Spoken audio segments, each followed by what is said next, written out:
Bonjour à tous, je vais vous raconter le début de ma galère.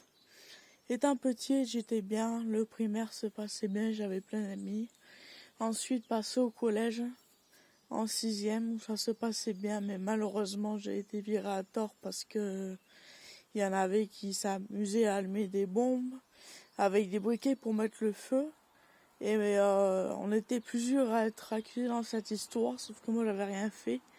Mais ils ont quand même décidé de virer tout le monde. En suivant, j'ai été transféré dans un autre collège où là, la galère a commencé une semaine après mon arrivée. On me traitait d'autiste, de trisomique. On me crachait dessus, toute ma classe se moquait de moi. On me tabassait, on me forçait à fumer. On me frappait, on me jetait des cailloux dessus. On me mettait des coups de poing, on me mettait des claques et tout ça. J'étais allé voir la CPE, le directeur, tout le monde, mais personne ne me croyait, personne ne m'écoutait. À croire qu'ils en avaient rien à faire. Suite à ça, ça a continué pendant longtemps. Et un soir, il y en a un qui me proposait une cigarette, je suis pas encore accro. Et d'ailleurs, petite parenthèse, je voulais pas fumer, mais c'est qu'il me forçait à fumer. Pourquoi, je sais pas. Et un soir, il y en a un, il m'a sorti le couteau parce que je voulais refuser une cigarette. Et mon taxi scolaire, qui sont venus tous les deux, le mari et la femme, heureusement, m'ont pris d'un côté par le bras, ils m'ont enfermé dans la voiture, ils sont allés voir les surveillants expliquant leur situation. Et le lendemain, c'était toujours pareil, et finalement j'ai été harcelé de la 5e à la 3e, donc pendant 3 ans. Sauf que peu avant, j'avais fait une tentative de pendaison qui n'avait pas fonctionné. Et fin d'année scolaire, j'ai pris des cachets. Je ne saurais plus vous dire quoi, j'ai pris 3 boîtes, j'étais pas bien du tout. Alors, en fait, c'est une fille du collège qui me connaissait pas. Elle voulait aller aux toilettes. Elle a sauté sur la porte. Elle m'a vu faire. Elle est partie chercher un surveillant. Et ils n'ont pas cru. Et ils ont dit si. Et apparemment, les surveillants, ils auraient dit que c'était pas vrai, que je faisais ça pour attirer l'attention, que je faisais de la comédie, que j'avais rien, etc. Du coup, la CPE, elle a appelé le principal. Je me suis fait engueuler, donc la CPE a appelé ma mère qui est venue me chercher. Et ma mère, elle a dit au collège clairement, oui, je partirai pas tant que les pompiers seront pas là. Donc, au bout de je sais pas combien de temps, ils ont fini par appeler les pompiers, j'ai été hospitalisée par fusion. Bon, c'était pas trop grave, ça va. J'ai été perfusée, puis suite à ça, j'ai vu ma première pédopsychiatre, je crois, pour les enfants. Et elle m'a écoutée, elle était très inquiète, hein, donc c'était 3 semaines avant la fin de l'année scolaire de 3e. Et je devais passer mon CFG, donc elle m'a dit clairement, Oriane, je te fais un papier, comme quoi tu vas plus au collège, tu vas à l'après-midi de ton CFG pour le passer, et après t'arrêtes le collège. Donc j'ai arrêté le collège, j'ai passé l'après-midi au CFG, bon j'étais très angoissée, j'avais peur de pas réussir, parce que, en fait, si vous voulez, un CFG, on choisit un stage qu'on a fait. Donc moi qui voulais devenir infirmière, donc je l'ai fait avec une infirmière libérale en stage observation 3e. Et après on avait 7 questions sur la science. Donc parmi les 7 questions sur la science, j'ai répondu à 5. Et je me rappelle quand j'étais devant un prof qu'on faisait un essai, j'avais des gros blancs sur mon stage. Alors que quand j'étais avec les... Comment je peux appeler ça, les formatrices, on va dire. J'ai déballé mon stage direct, donc elles étaient satisfaites. Et donc j'ai arrêté le collège. Bon, voilà, je voyais cette pédopsychiatre. Je l'ai revu après, ça allait pas mieux. Et donc les vacances se sont bien commencées, c'était un bon soulagement. Et comme si ça suffisait pas, le malheur qui arrive le 14 juillet 2016, donc j'avais 14 ans et demi. Et bien là où il y a eu l'accident à Nice, d'ailleurs, comme s'il manquait plus que ça, il y a ma cousine qui est décédée d'un accident de moto. Une cousine que j'adorais, qui était très proche parce qu'en fait, elle m'avait appris à me lisser les cheveux, elle m'apprenait plein de choses et tout ça, on était très complices.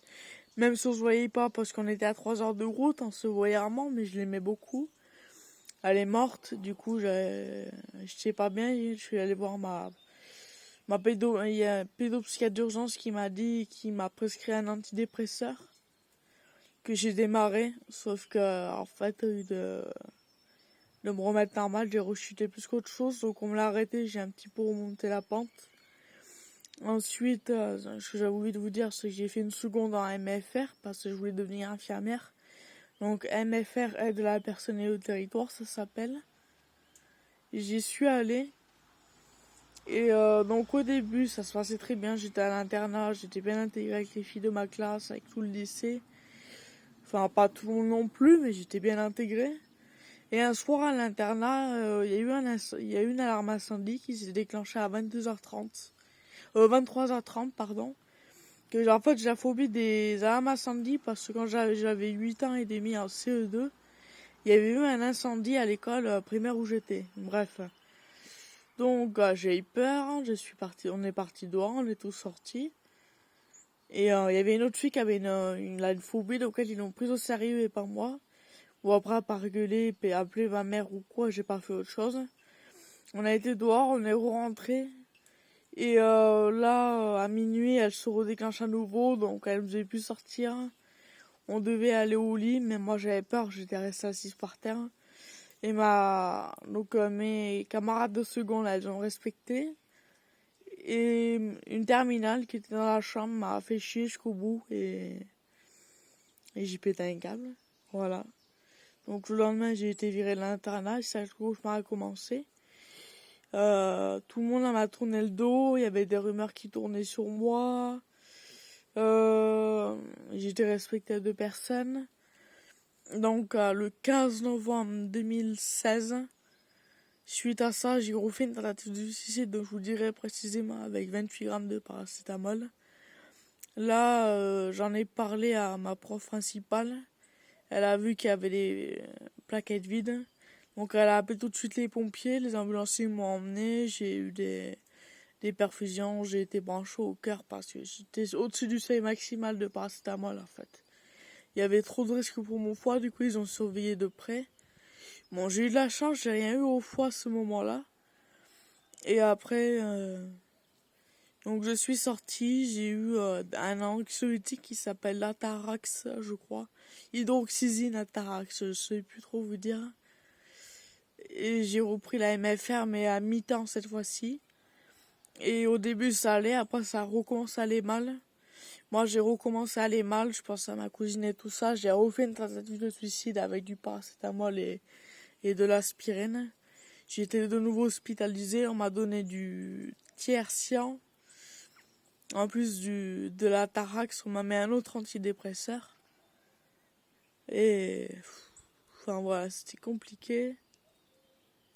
Moi je me suis perdue dans ce que je voulais dire. Et voilà, donc ce jour-là, quand j'avais raté mes CCF, donc les premiers bacs de seconde, de toute façon je vais redoubler, mais j'ai arrêté la MFR en avril. Je suis rentrée chez moi, après j'ai refait une tentative de suicide à pendaison parce que je sais un peu trop pourquoi d'ailleurs. Je faisais de l'automutilation, ça j'en ai pas parlé. J'ai commencé l'automutilation en classe de 4e à 12 ans. Pardon. À 12 ans donc. Et puis voilà, c'est comme ça que j'ai été hospitalisée une semaine en pédiatrie. Et après, je suis allée en psychiatrie. Pas en psychiatrie fermée, mais en psychiatrie pour adolescents. Donc après, je suis sortie, ça allait mieux. Après, j'avais deux écoles que je pouvais faire. Et dans les deux écoles, il n'y en a aucune des deux qui m'acceptait. Et du coup, ils ne m'acceptaient pas. Donc j'ai fait une tentative de suicide en juillet. J'ai pris plein de Doliprane, du Tertian, plein de trucs pour dormir. Et je me suis évanouie au bord de la route. Heureusement, il y a une amie qui m'a vue, elle a appelé les pompiers. J'ai été hospitalisée. Donc là, elle a expliqué. Donc là, je suis allée en psychiatrie pendant 3 mois. Cette fois-ci en psychiatrie fermée pour adolescents. Je suis sortie, ça allait mieux. J'y suis restée de juillet à octobre, donc en psychiatrie fermée pour adolescents. Je suis sortie, ça allait beaucoup mieux. Et j'ai passé des bons mois. pendant un an, j'ai rien fait. Si, j'ai fait une seconde générale, mais comme j'avais une phobie scolaire, c'était un peu dur, hein. Mais ça se passait très bien, mes camarades de classe, tout le monde me respectait, ça se passait très bien. Mais comme j'avais une phobie scolaire, au bout de 3 mois, j'ai dû arrêter parce que j'avais fait une grosse crise d'angoisse où j'ai failli mourir. Il y avait quand même les pompiers et le SMUR. Et ensuite, j'ai arrêté. Voilà, donc ça c'était foutu. Ensuite, je suis restée chez moi. J'ai été hospitalisée à nouveau en psychiatrie fermée, mais cette fois-ci pour avec des adultes. J'y suis retournée 3-4 fois. Voilà, j'y suis retournée 3-4 fois. Après, il y avait... Qu'est-ce que je voulais dire?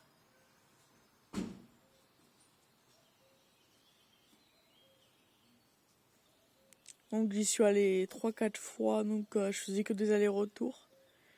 Et c'est là, à mes 18 ans et demi, qu'en fait, j'avais fait des dépressions aiguës, mais en fait, c'est pas des dépressions aiguës que je faisais, c'est de la bipolarité.